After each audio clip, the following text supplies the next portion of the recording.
So from Genesis 11 all the way to 14. Okay, so we learned that the world spoke one language at a time.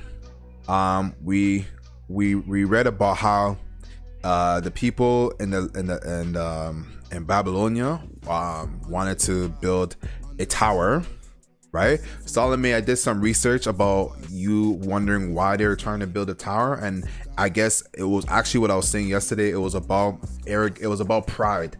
It was like they don't need God, because that's what that's what the Lord said, that if they were to be successful, then anything for them is possible. Like that, nothing is impossible for them, meaning that they're going to cancel out God and they will live their own life. They would feel like they can do anything they want. So it was based on pride and rejecting God's authority. They wanted to build a tower. We also learned that Terah was the father of Abram, Nahor, and Haran, right? Haran died early in Chaldeans, and Abram married a woman named Sarai. Nahor married his niece, Milcah, and Lot is the son of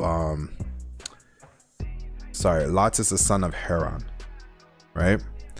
Okay, so chapter 12, God told Abram to leave his country, relatives, and his father's family, and said he will make a great nation out of Abram, and he will bless those.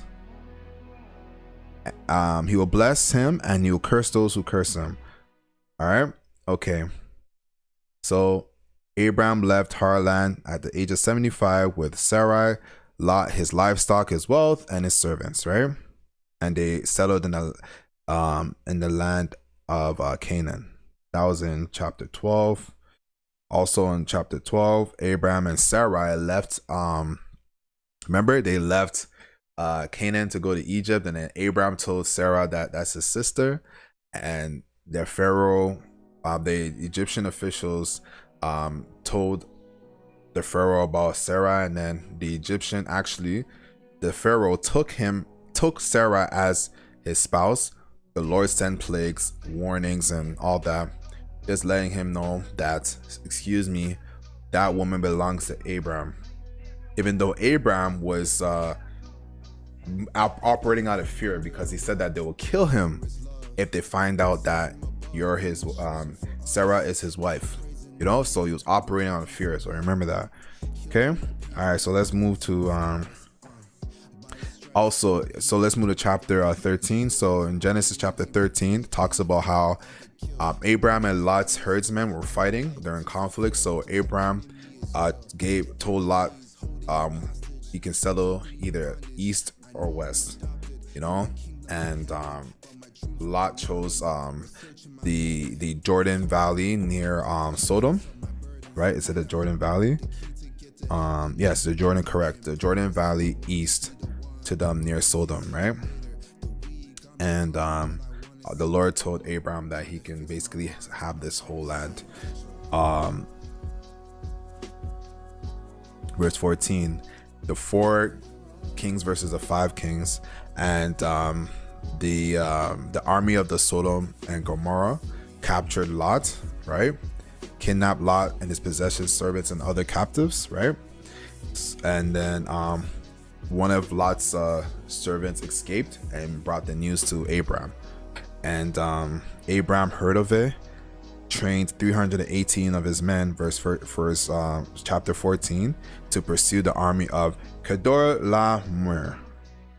Abram attacked Kedorlaomer, also defeating his army, right? And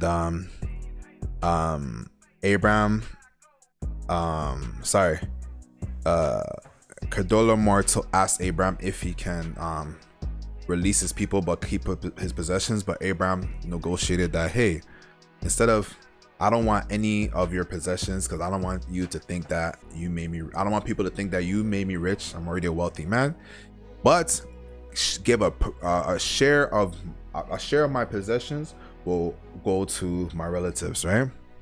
So his relatives are Aner, Eshcol, and Mamre, which are the allies also as well with Abram. Okay. And then Melchizedek, the king of Salem and high priest, blessed Abram. Melchizedek is an important figure in the Bible as well, we say. So, all right.